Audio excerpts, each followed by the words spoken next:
Hello my lovelies, welcome back to my channel. In today's video I will take you through the questions that you will have during the online interview with Etihad, and also I will give you the questions and the way to answer them to ensure that you will have a chance at the Skype interview, which is the final interview with Etihad. And also keep on watching till the end if you're interested, because I'm going to tell you a story about someone and how he reacted and what he did during the assessment day and he failed. And also subscribe to my channel if you're new with us, hit the thumbs up, share the video if you like it, and let's start.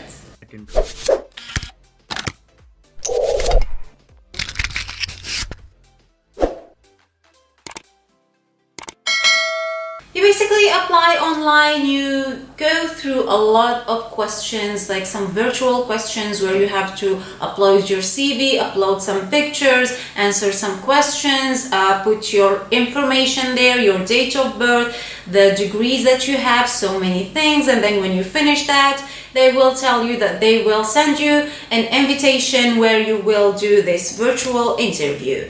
So you can wait from a week to 6 months, and then you can receive an email of yes, go ahead, and they will give you a time and they will give you a date, and you will receive an email and they will tell you the date that they will need you to do that virtual interview. They will basically give you 5 days in your hands. So for example, they will say from the 25th till the 30th you need to click in that link, and then it will take you to a website. You also need to download one application, and then you go through the online virtual interview. Now when that day arrives and you want to do that virtual interview, you just prepare yourself, of course, mentally, physically. You need to be fully groomed, fully dressed. For girls, I always told you what to wear. You need to wear a suit here. This is not Qatar Airways, so you just wear a simple white shirt or pink light shirt and like a jacket on top of it, and also a skirt. Make sure you wear a skirt. It's not like Qatar Airways and Emirates where you just sit down. For Etihad, you have to stand up and they see you, all of you. Well, for guys, of course, you need to wear a suit. It's okay, no need to shave, guys. Here you can keep your beards because, of course, I told you before that for Etihad grooming, guys can have the beard. So just be, like fully groomed. Your hair needs to look good. Girls, makeup, good makeup, not too much makeup. If you don't like to put makeup, just make sure you have that red or purple lipstick in your lips, because that is the thing that will make a person look like a flight attendant, and I think you know that by now. Anyways, okay, the time arrived. You are sitting, you have a white background behind you. Please do not sit in a kitchen or in a bedroom. Make sure you sit like, not like this as well. You sit in a table with a chair, white background behind you, or any, simple background behind you, so it looks professional. Good lighting, no sounds there. So if you have a brother, a son, make sure you put them away, make sure they're quiet. If you have dogs or any animals, make sure that they're not home that time, because you need it to be as quiet as possible, please, because you don't want anyone to disturb you and you want to look as professional as possible. And now let's go ahead and start talking about the questions that you will have. The first question that you will have: you're sitting in front of the camera. Yes, they're recording you, but the only difference here is that there will be a recruiter on the other side. They will either choose that you can see them, or they will just put their camera blank. It's not like Emirates, it's not like Qatar Airways where they record you and it's all robotic. No, here there's a real recruiter behind the camera. So guys, please, okay, do not panic. You need to answer from the first time. It's not like Qatar Airways where you have 2 chances. You have no chance whatsoever. So answer from the first time. If you don't know the answer, it's completely fine. Keep up that amazing, gorgeous smile of yours and act confident and say anything that you think it might be related to the subject, and you're good. When you answer the 5 questions that I will tell you, of course, You will have an email after 10 minutes that you are either going to the next stage, which is a Skype interview, and the questions are completely different and are only based on your CV, or they will tell you, sorry, that it means no, you cannot go ahead and continue with our application. You can continue again another time. So the first question that you will have, and the questions are all the same for all the candidates, it's not from the CV in this stage. So they will tell you, you need to stand up and introduce yourself. Stand up, make sure that when you stand up, the camera is not like from here to here or from here to here. Make sure that the camera is far away so they see all of you. They want to see your body, they want to see, like, you know, how you look like, how you stand up, how you talk. Do not talk with your hands like I'm doing now. I always talk with my hands, and this is the worst habit that anyone can have. I talk with my hands, unfortunately, and if you do this, then bye-bye, okay? Do not talk with your hands, please. Make sure you're a calm person, like this actually, you know, do your hands here. Do not do them like this, you know, body language. It means like, no, do not do this as well, please. So basically, you need to stand up, a huge smile on your face. Hello, thank you so much for this opportunity. My name is Hajar Machi. I am from Algeria. I have a master's degree in that thing, and I am currently, or I was working as that thing. Just say this, do not make it super long so they don't say that you're, you know, turning around the subject and you're not confident and you're, you know, bluffing them, okay? And then the second question will be, why do you want to be a cabin crew with Etihad? Guys, when they ask you this question, please do not fall for the lies of people online. Some people who are acting like they are trying to help you, and they're saying, you can basically say, because I love traveling so much, so I want to be a cabin crew with Etihad because it has so many destinations and I want to be a cabin crew with it, and I want to travel the world and this is my dream from my childhood. No, please don't say that. Here, they want you to talk about the company itself. Read about the company, okay? Read about the achievement. When did it win what? When it was created. It was created on 2003, I think, 30? I'm not sure. Anyways, so you can talk about the things that the company achieved. I want to be a part of this amazing company because I want to grow with the company. I see that this amazing company is growing every single year and it made a huge change, and I want to be a part of that development. I want to help to develop the company, and I want to develop myself with the development of the company. Please guys, do not make it about you, about your dreams. They don't care about you. I told you this before and I will always tell you, they don't hire you for your own pleasure and your own leisure and your all dreams and your all I don't know what. So when they hear people telling you this, please don't listen to them. Don't, because if you listen to this and you say this, then it's a no. Okay guys, please. The third question is, what do you expect from this role if you're successful and you're hired? Guys, you tell me down there. I want to hear your point of view. What do you expect from the role of cabin crew? Now, if you're with me from the beginning, that you know, I always talk about the role of cabin crew, what cabin crew should do, what cabin crew should not do. Make sure you talk about that. So do not tell them that I expect the role of a cabin crew is to go on board and serve food and then go and travel or mention like going to cities, and no, make sure that you don't say that. Talk about customer care.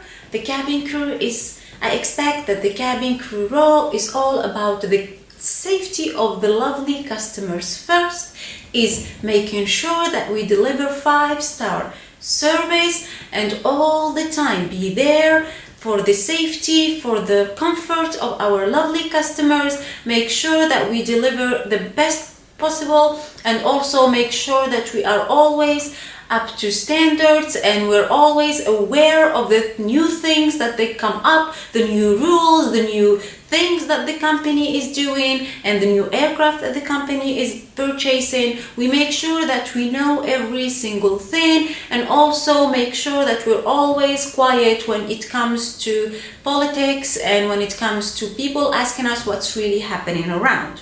This is what they want to hear, guys, here, please. So make sure you say that. Do not talk about the glamorous stuff that cabin crew has. Talk about the safety, the comfort, and being there for the customers and delivering 5 stars service. Okay, guys, please. Number 4 is what motivates you to move to the UAE. I told you that you will not be living in Dubai, but you will be living in Abu Dhabi, and Abu Dhabi is 1 hour and 15 minutes away drive from Dubai, which is like Dubai, basically the UAE. So you can tell them whatever you want here. I'm not going to really tell you what motivates you to move to the UAE. If you have any answers that can help the others and you think will help the others, please tell us down there. What do you think and what motivates you to move to the UAE? I can tell you that I want to move to the UAE because I see that it's a country that developed itself and it became the first destination that every single person wants to visit. I personally visited the UAE and I fell in love with the UAE, and it's an amazing chance to be working with your amazing company and still with your amazing airline and still be living in the UAE. So it's just like having the best things at one time.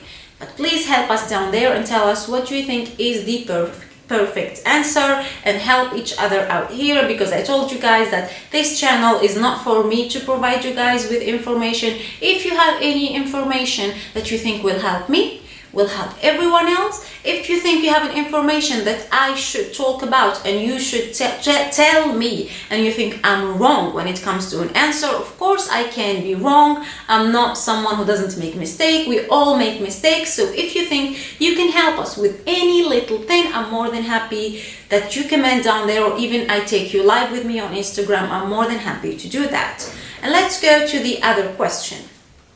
Tell me about your previous or current job. Guys, please here, make sure that you talk in a positive way about your job. Even if you worked as a guard and you hated that, make sure that you talk in a positive way. Make sure you don't talk bad about your boss. Make sure that you give them an example that is related to customer service job, even if your job is not related to customer service job. I told you before, I didn't work in customer service, but I remember that when I answered my questions, I always make sure that the answer is related to customers. So I'm always trying to please customers and make them leave happy. So make sure you do that when they ask you the question. No negativity whatsoever. Tell the lie. If you have to tell the lie, tell them what they want to hear here, okay? Because you just want to go forward to the next stage. And make sure also that you remember if you lied or if you answered something and you maybe forget it, put it in a notebook so you don't forget it, because later on when you have a Skype interview with the recruiter, she will make sure that she will ask you a question to,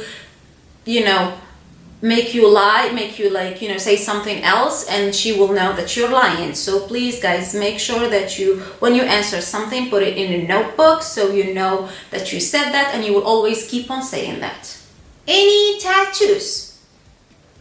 If you have a tattoo that is not visible with Etihad uniform, it's completely fine. They do allow tattoos. It's not like Qatar Airways. It is like Emirates. If you have a tattoo that's not visible in the uniform, you can declare it, of course. But of course, if you have a tattoo that is visible in the uniform, do not even bother, because they will not take you. I'm so sorry. So the answer will be either a yes or a no. If a yes, tell them where exactly and the size of the tattoo. The last question is, do you have any questions for us? So here you can just thank them. I always tell you guys, make sure you thank them for their time and apologize for the quality of the camera, for the lighting, for anything that you can apologize from. For if you made some mistakes, I'm so sorry. I know, I'm aware that I made some English mistakes, but English is not my first language, but I'm very sure that I can pass the message to my colleague. I am pretty sure that I always develop myself and I always try and learn new stuff. So just thank them. Do not ask about when will I hear from you guys, or how much will the recruitment time, how much will it take for me to join the company, or how much is the salary, or where will I live, or can I choose where I live, or can I live out you know, with my husband, or can I do, do not ask these questions. It will just make you like you are not a patient person, and they're looking for patient people that they will trust when they are with the customers up there. Okay guys, please listen to my advices. They might not be perfect, the answers that I gave you, but I'm pretty sure that you can play around with the answers and have your own perfect answer. Please do not copy the exact answers, because if you copy it and someone else will copy it, you will both answer the same question and you will look like you memorized things, guys. You don't want to look like that, please. And I really hope that this helped you. And as I told you, after 10 minutes you will receive an email of yes, you go ahead to the next stage, or no. And then when you receive that email, it will be basically like this.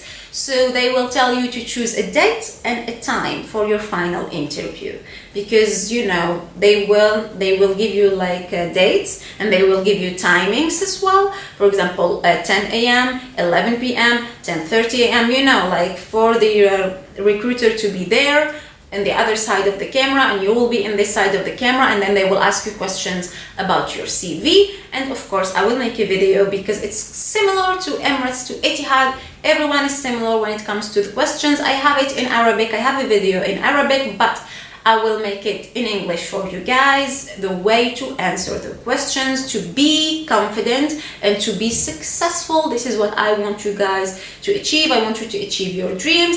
And I will tell you a story that happened during the assessment day of Qatar Airways. There was this guy in the CV drop, and they asked him like questions, and he answered, and he was confident enough. Well, he came with a beard, and he's not supposed to come with a beard when it comes to Qatar Airways. And he's a little bit old, I would say he's 40. So basically, when you're 40, please don't go ahead and try, you know. I don't think they will hire 40. They might hire 37 if you have so much energy and you look so much young. But he doesn't look that young, and he looked like he's, you know, stiff guy. Anyways, and they're like, yeah, we will send you an email. It means no, do not bother and come again, please. And tomorrow he came. Imagine, he came to the assessment day, and they will have the English test. So he was just sitting there, and then everyone had stickers with the numbers, so they just come with the invitation that they gave them the first day, and then they will give them stickers, and they will put it here, and they will sit to have the English test. And of course he didn't have any sticker, because he didn't have any invitation, and he didn't even go to the recruiter. So he was playing dumb. And the recruiter was trying so hard to explain to him, like, we said no, you know, we said we will send you an email. It means no, you know, it means just go, because, you know, like, it's a rejection, but it's a nice way of rejection. And he just kept pretending that he doesn't understand English. So you don't understand English, why you're even here, you know, just go. And he kept actually, you know, ignoring her, and she's trying to speak English, and she's like using some Arabic words like khalas, la, you know what she knows, and he didn't understand. And then the guards, they came and talked to him. I don't even know how they understood her, the guards, and she kept like, no, you know, no, this one, no. So he basically just made them lose like 1 hour of their time, you know, of their assessment day. And the recruiters, of course, they will be angry, and they will be like, what is this, you know, what is this, people? So please guys, if they will tell you like you will receive an email, it will mean no, try the next time. And please do try the next time, but don't show up and ruin the other people's chances by losing time and, you know, making the recruiters feel just anxious. It's a very tiring job, and my friends, like the recruiters, are telling me that, you know, oh my god, it's very hard job. Yes, you know, they travel business class and they stay in 5-star hotels, but they work a lot. Like their work is like so much. So please guys, be nice to the recruiters. They're just doing their job, and they were in your shoes before. Some recruiters were a cabin crew before, so they know, they understand that you're stressed, but also they understand that some people are just there to play. That some people are just trying to act dumb, you know, to get away with things. So don't do that as well. It won't get you anything, you know, like if you act dumb, it will not get you anything. Also guys, please make sure that you're always on time. Not on time actually, before, like make sure that you're there 15 minutes before, half an hour before, even 1 hour before, so you don't, you don't look like you're unprofessional and you're not punctual, because this will reduce your chance as well. You will even might have a rejection from that, because I've seen people who came exactly on time, who came 5 minutes late, and they did everything like this the way they're supposed to do it, but they had a rejection because they are not punctual. And cabin crew has to be punctual, because if you're late, if you're 1 minute late for your flight, if you're 1 minute late for your flight, the flight will not wait for you and they have to take off. They will not wait for one person, of course. So make sure that you think about this when you're going to the assessment day, or even when you're having online interview. Make sure that you have internet, you're online way before time. If you don't have electricity, make sure that you go somewhere where there is electricity, or you send them an email prior to your interview and you tell them that we will not have electricity in that time. So please prepare for everything way before time. You don't want to lose your chance, okay? Or even reduce your chance with those silly little things. And guys, please join us on Instagram. As you saw, I've had with me Qatar Airways cabin crew, and she was amazing, and she talked about her experience, and she told us the positive things and the negative things, and she told me things that I didn't know. And also I will have with me Etihad cabin crew, so make sure you're there live with us to watch the live, and you can ask her questions, of course not in the beginning of the live, because we listen to her, the information that she will give us and he will give us, but later on you will have your time to ask questions and we can both reply to you, either me or my guest. And thank you for watching. If you're new with us, subscribe to my channel, hit the thumbs up, share the video if you like it. See you on the other videos, and bye bye.